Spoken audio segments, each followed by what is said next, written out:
Hey, good morning. It's 11:11 on the East Coast. I'm your co-host George Hudson. Thank you for tuning into the Savage Wolf podcast. If you're tuning in live with us, go ahead and drop a flex emoji in the comment section. Tell us where you're tuning in from. Today's topic is most people ahead of their time are rarely heard. Joined with me today is Robbie Colbreth. Robbie, thanks for joining us. It's good to see you. Great to see you, George, man. Great to see you again. I'm fired up about this, man. Savage Will, what does it mean to you? There's something in us that is asleep, absolutely asleep. Purpose of Savage Will is to wake that thing up. We're in episode number 2. Thank you for joining us. Most men ahead of their time are rarely heard, is our topic for today. I got some munchables for you, but I'm going to give them to you in a few minutes. The true brilliance is rarely achieved from masses. True brilliance can't be achieved in masses. When the language for the masses revolves around a species control, it revolves around hurting people, hurting them into sensory perceptions that are under control, hurting them into mindsets and mind controls, giving them the idea that you can be an A student, and then when you become an A student, then there's a whole language that says what you must think you're better than somebody else. Man, all kind of stuff out there to cause us to try to grow and then keep clamps on us from growing. And this is what Savage Will is all about, is breaking free from all of this and is getting to that place where rarely people are heard, where our genius and our brilliance explodes out on the landscape of everything that we're doing in our lives. Here's a munchable for you. Eyes of Your Eyes origin year, 8100. Binary download from ET, right?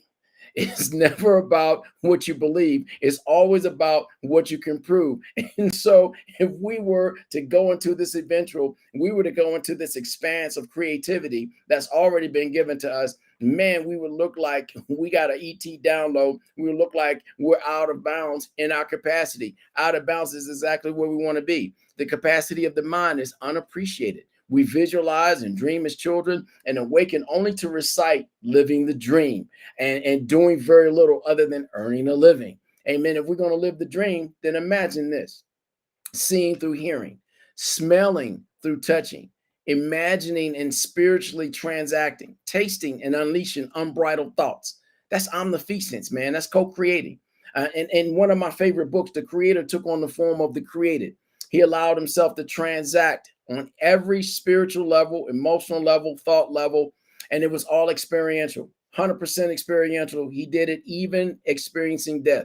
His mindset had already learned how to transact in the spiritual realm, so death could not hold his congruence of his reality, the reality that he created. He resurrected and then began to move through the rules of time. He began to show how to.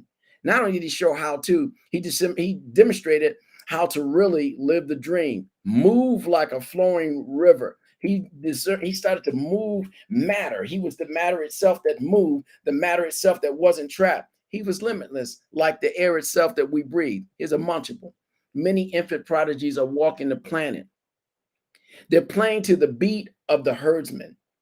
That's it. Through the rules of your senses, yet their savage will is confronting them to manifest. Peer pressure is confronting them to quit and assume some new role to commit to and then to exist in some altered path, right? This is the greatest sin of all. We know there's a generation that's supposed to be wiser, but also we know it's going to be weaker. What you choose as an identity will cause you genocide, suicide, or you'll completely get unleashed, unhinged, and freed from this matrix. You'll be able to come everything you were intended to be on creation. The later is the gateway, unleashed, unhinged, no limits, out of bounds, yet respectful of every creation, every creature in their journey and in their place and in their journey. It's getting soggy right now. And your most awesome response to life is to get unhinged. Savage release, plan, develop, are inevitable. It's only the limitation of our imagination. Take it away, George. Mhm. Talk to me, Yeah, baby. that's so good. You said a lot there. I want to kind of pick apart that. Some of the things you were saying is in order to unhinge, we kind of have to separate from the herd. And upon doing that, we can oftentimes become misunderstood in that process and in that development. So, kind of like the full impact of our actions is going to outlive our life on the earth. So, There it is. people are going to kind of misunderstand what we're doing, why we're doing it. until kind of the product is in development, and then until it's developed, then people are like, oh, they see your vision. So sometimes the development process is kind of the struggle. So once we get over that, um, how would you say that people can maximize their impact through the development process, and then even once their vision and their vehicle is developed? That's hot, man. Our usefulness is actually walking in the spirit. Is actually stopping the questioning of your intention and your creativity, and it's opening up to that no limit channel. That no limit channel is that part of you that is your imagination. The no limits channel is that part of you that is spiritual. That no limits channel is the high frequency to understanding. No reason for fear what you don't understand. You don't have to fear what you don't understand. You just got to start living. Here's one of those last munchables for this episode that I wanted to introduce to you, specifically addressing that question. See, who you really are is about what you plan, develop, execute, duplicate, and replicate. Plan because you got to look at what it is you want to be in a no limit zone. Develop, you got to put together. If you take that one idea, two ideas, three ideas in the plan, you got to develop those things. They become your goals, they become your strategy for getting to that place. And you want to develop them also in that no limit zone, in that out of bounds zone, right? And then you want to execute on it. Man, everything, every consciousness right now in the world is talking about execution model. Execution is everything. If you got a plan, you developed it, and that's your goals, that's some people call it, and your strategies and all those things. But if you never execute on that model, you never become what you're intended to be. So now you execute on the model, you execute on the limitless plan, you execute on the development part that's limitless, it has no boundaries. And then after you execute on this, you duplicate that process. Take that process and put it into another aspect of what you're doing in your life. And after you've done that developmental process, and you've duplicated that, now replicate it. Go teach it to somebody else. Teach them how to get free. Teach them how to get out of this lockstep, out of this matrix, out of this herd mentality. Exist to change the world. Don't just be human and become collateral damage, but become a human being. You know, you remember the story of the creator becoming like the created. He demonstrated how to become a human being with limitless potential, transacting on multiple planes of existence simultaneously and getting stuff done effortlessly. This is what being a human being is all about. And everyone has their own creative genius, their own omniscience, co-creating with the creator of all. We have to save ourselves from ourselves, though. We have to unplug. In the scriptures, it says, try the spirit. See, in other words, I saw that scripture saying something else to me as well. Refuse to get wrinkled. Refuse to get wrinkled in time. Refuse to get wrinkled in somebody else's process, but the process of the unlimited. And the unlimited, Insof, spoke to us and said, you can be like gods. We've been made in limitless capacity. So engage and travel in the expanse of reasoning. Your reasoning that you find through things like this. Encounter is inevitable. You got to understand that. You're classified godly intelligence, but you're brainwashed to hurting potential. So you got to unwash. You got to get stuff off of you, man, about the brainwashing, and you've got to get into that godly intelligence. Stop normalizing and start living. When you get unhinged, you tap into the supernatural observation, listening and manifesting. Truth will emerge as your guide. Unhinged, you'll express realities of your deepest you.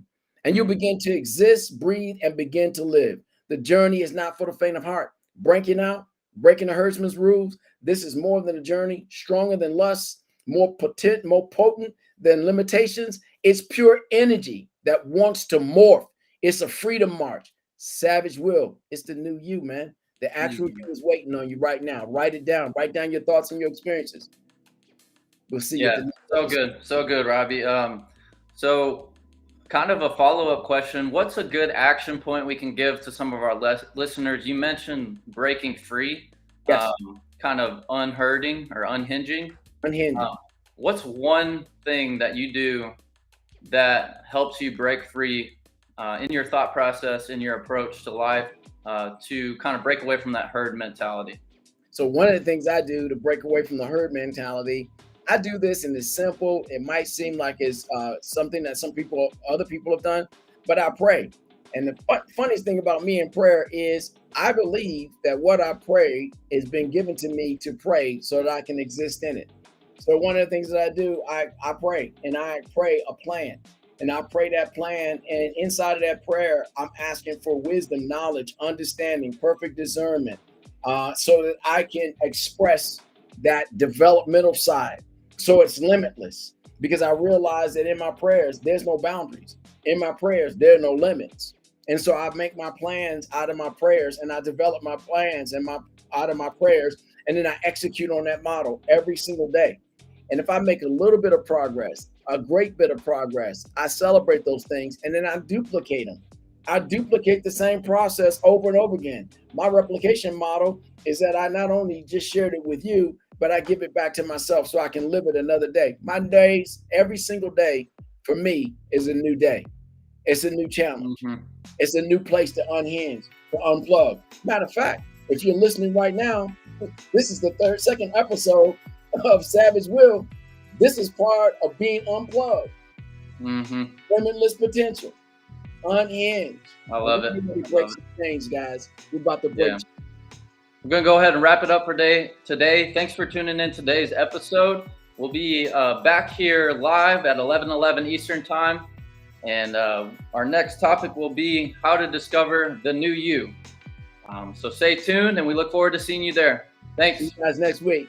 Passing on 11 minutes, 11 minutes. We're out of here. Let's do it.